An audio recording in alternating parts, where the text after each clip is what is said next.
बुजुर्ग लोग हैं उनको जानते होंगे, बल्लाज मतोक को। उन्होंने एक लेख लिखा था और कुरान मजीद की कुछ आयतें दी थी।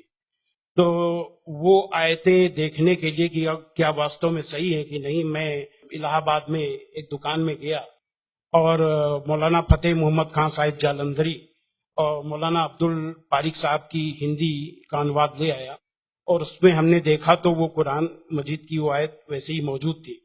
तो मुझे लगा कि ये बात सही है और मैंने किताब लिखी इस्लामिक आतंकवाद का इतिहास। बाला साहब ठाकरे को बहुत पसंद आई, उन्होंने उसका अंग्रेजी ट्रांसलेशन कराया, the history of Islamic terrorism के नाम से। बाद में एक सज्जन ने, अब मैं वहां आ रहा हूं कि मेरा सोच कैसे बदला। मुंबई के एक व्यापारी ने मुझसे कहा कि स्वामी जी, आप जो काम कर रहे हो उसमें फंड की जरूरत है, फंड आपको नहीं मिल रहे, आप ऐसा करिए किताब इस्लाम पर लिखिए अमेरिका के लिए कि वास्तव में इस्लाम से अमेरिका को खतरा है, तो आपको अच्छा खासा आपको वहां से रॉयल्टी मिलेगी, आपके सारे काम चल जाएंगे। लेकिन वो बड़ी किताब होनी चाहिए। उसको लिखने के लिए मैंने हजरत मोहम्मद सल्लल्लाहु अलैहि वसल्लम की जीवनी पढ़ी। जब जीवनी पढ़ी तो जो कुरान मजीद की आयतों को मैंने आतंकवाद से जोड़ा था कि इन आयतों की वजह से आतंकवादी बनते हैं, लेकिन जीवनी पढ़ने के बाद मुझे लगा कि ये आयतें आतंकवाद को रोकने के लिए हैं, आतंकवादियों को, सुभान अल्लाह, क्योंकि उनमें जो युद्ध का आदेश था वो आतंकवाद और आतंकवादियों के विरुद्ध था। तो मुझे लगा कि मुझसे बहुत बड़ी गलती हो गई, एक धर्माचार्य से ऐसी गलती नहीं होनी चाहिए। और वो गलती क्यों हुई? वो गलती का जिम्मेदार मैं नहीं था, उस गलती का जिम्मेदार अनुवाद करने वाला था, जिसने ये नहीं बताया कि आयत का मतलब कैसे समझें। किसी भी, हम यहाँ जो गैर मुस्लिम भाई होंगे उनको मैं बताऊं कि आयत का मतलब समझने के लिए जरूरी है कि आयत क्यों और किन परिस्थितियों में आई। ये जब जानेंगे तभी सही अर्थ मालूम होगा। तो ये जानने के बाद मैंने एक दूसरी किताब लिखी, इस्लाम आतंक या आदर्श, यानी इस्लाम में आतंक नहीं, आदर्श ही आदर्श है। और इसका हम दूसरा उदाहरण और हम दे रहे हैं क्योंकि हमने एक दूसरी किताब भी लिखी है। एक बार मैं जा रहा था, अभी थोड़े दिन की बात है, तो एक सज्जन से मेरी बातचीत होने लगी। मैंने कहा इस्लाम में आतंकवाद है ही नहीं। तो उन्होंने क्या किया, अपने मोबाइल में दिखाया एक इंटरनेट से कि आज से 100 साल पहले ब्रिटिश पार्लियामेंट में एक भूतपूर्व जो प्रधानमंत्री विलियम ग्लैडस्टोन थे, उन्होंने कुरान मजीद को लहराते हुए उसके बारे में कुछ नेगेटिव चीजें कही थी। तो मुझे बिल्कुल अपनी बात याद आ गई कि जैसे मैंने गलत समझा वैसे विलियम ग्लैडस्टोन ने भी गलत समझा, और उसके जिम्मेदार वो नहीं, अनुवाद करने वाले थे, क्योंकि उन्होंने सही अनुवाद उसको सही ढंग से एक्सप्लेन क्यों नहीं किया। तो मुझे लगा कि अब इस पर भी एक किताब लिखने की जरूरत है। तो मैंने एक दूसरी किताब लिखी है, कुरान जीने की कला। वो अंग्रेजी हिंदी में है, वो छप चुकी है जामिया नगर में, जो जमात इस्लामी के मरकज से छपी है। अंग्रेजी में इस्लाम एंड आर्ट ऑफ लिविंग के नाम से अंग्रेजी में भी छपेगी। अब इन सारी चीजों जो मैंने इस्लाम को देखा, कुरान को देखा, उसके हिसाब से मैं एक छोटे से निष्कर्ष पे पहुंचा कि इंसान में इंसानियत लाने के तरीके का नाम इस्लाम है। और ये जुमला नहीं है, ये जुमलेबाजी नहीं है कि मैं अपने तरफ से मैंने कोई एक मुहावरा कह दिया, एक जुमला फेंक दिया। ये बात दलील के साथ मैं बताऊंगा, और मैंने दलील के साथ देखा है। ये इंसानियत के दुश्मन है, काम, क्रोध, मद, लोभ, मोह, ये दुश्मन है।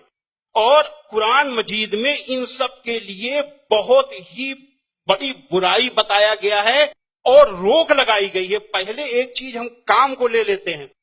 काम यानी कि किसी भी महिला को, किसी भी औरत को अपनी बीवी को छोड़ करके, और दुनिया की जितनी महिलाएं हैं उनको अपनी मां, बहन, बेटी समझना, ये कुरान में बहुत ही सख्ती से पालन करने के लिए कहा गया है। अभी तक आप लोगों ने देखा होगा कि जो गैर मुस्लिम भाई हैं सुने कि किसी भी मर्द को देख करके औरत को अपनी निगाहें नीची कर लेना चाहिए, लेकिन कुरान का क्या हुक्म है? कुरान के सूरा 24 आयत नंबर 30 में है, ऐ मोहम्मद, मोमिनों से कह दो कि वे अपनी गैर जो भी महिलाएं हैं, जो उनको देख करके अपनी निगाहें नीची रखा करें और अपनी शर्मगाहों की हिफाजत करें। यानी जब सुभान अल्लाह, मर्द जब अपनी पत्नी के सिवा किसी को देखे तो आंख न मिलाए उससे, अपनी निगाहें नीची कर ले और मर्यादा में रहे। ये पुरुष के लिए ये बनाया गया नियम, और यही नियम औरत के लिए भी, दोनों के लिए वही नियम बनाए गए। ये नहीं कि केवल औरत के लिए। कहते हैं कि इस्लाम में औरत को दबाया जाता है, लेकिन मर्द के लिए कितना सख्ती से नियम बनाया गया। तो ये काम के लिए कितनी सख्ती की गई। क्रोध, गुस्सा के लिए सबसे पहले गुस्सा का तरीका इस्लाम में इतना आसान बताया गया कि देख करके मैं सबसे ज्यादा प्रभावित हुआ। कहा जाता है अगर गुस्सा अगर किसी का रुक जाए तो वो पूरा संत बन गया, साधु बन गया। और कितना बढ़िया तरीका इस्लाम में बताया गया, कुरान में बताया गया है कि माफ कर दो, किसी के गुनाहों को माफ कर दो, और जब माफ कर दो तो गुस्सा खत्म। और सबसे पहले ये हुक्म दिया गया पैगंबर को। सूरा 7 आयत नंबर 199 में हुक्म आया कि ऐ मोहम्मद, माफी का तरीका अपनाओ और भलाई का हुक्म देते रहो और अज्ञानियों से किनारा कर दो। सबसे पहला माफी का हुक्म अगर आया तो अपने पैगंबर के लिए आया। और ऐसे लोगों को क्या कहा गया, सूरा 3 आयत नंबर 134 में अल्लाह का हुक्म है कि जो लोग तंगी और खुशहाली की हर हालत में अच्छे से अच्छा काम करते हैं और गुस्से को रोकते हैं और लोगों के गुनाहों को माफ करते हैं, तो अल्लाह ऐसे लोगों को पसंद करता है जो ऐसे अच्छा से अच्छा काम करते हैं। हजरत मोहम्मद सल्लल्लाहु अलैहि वसल्लम पर कुरान उतरने के बाद आपके दिल में उतर गई, दिल में उतरने के बाद आपके कर्मों में उतर गई। आपके एक एक कर्म कुरान में अल्लाह के हुक्म के अनुसार हुआ करते थे। आपने पहले खुद अपने आचरण में लिया, अपने अखलाक में लिया, तब दूसरों को बताया। फतेह मक्का के दिन वो अबू सुफियान जो आपके खिलाफ मक्का की एक एक लड़ाई में आपका के खिलाफ नेतृत्व करते थे, जब वो सामने पड़े फतेह मक्का के दिन, तो हजरत मोहम्मद सल्लल्लाहु अलैहि वसल्लम ने कहा कि आज अबू सुफियान को माफी, और जो अबू सुफियान के घर में दाखिल हो जाए उसे भी माफी। आज जो अपने घर के दरवाजे बंद कर ले उसे माफी, जो मस्जिद में चला जाए उसे भी माफी। अब आप सोचिए, जिस मक्का में कदम कदम पे आपका विरोध था, कदम कदम पे आपके रास्ते पे रोड़े अटकाए गए, और जो 10,000 लोगों की फौज के साथ आप जब पहुंचे तो किसकी हिम्मत थी कि सामने होता। सारे के सारे लोग छिप गए। जब हजरत मोहम्मद सल्लल्लाहु अलैहि वसल्लम ने देखा कि कोई नहीं दिखाई दे रहा, तो बहाना बनाया माफी देने का।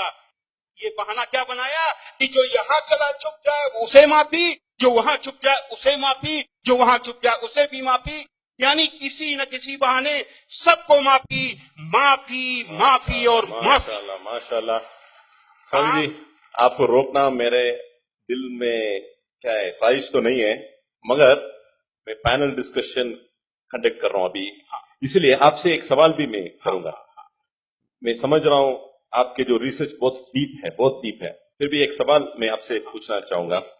अभी आपको ये रिसर्च होने के बाद क्या आपको ये लग रहा है कि मुसलमान जो आजकल के बहुत सारे मुसलमान जो है वो खुद जितना आपने रिसर्च किए, अक्सर लोग रिसर्च नहीं करें, क्या ये एक वजह हो सकता है?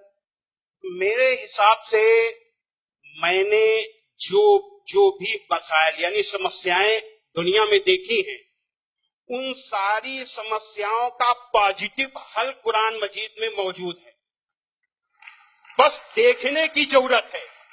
जो ईश्वरी किताबें होती हैं वो बहुत ही रहस्यमयी होती हैं, उनको समझना आसान काम नहीं है। उसके लिए तन और मन दोनों की पवित्रता चाहिए। केवल शरीर नहाया धोया न हो, केवल शरीर की को पाक करने की ही केवल जरूरत नहीं है, मन को भी पाक करने की जरूरत है। जब शरीर और मन से पाक होकर के आप देखेंगे तो उसका राज समझ में आएगा, आपकी हर समस्या का हल कुरान मजीद में मिल जाएगा। और उसी नजरिए से आज का मुसलमान कुरान मजीद को नहीं देख रहा, इसीलिए समस्याएं पैदा हो रही। Thank you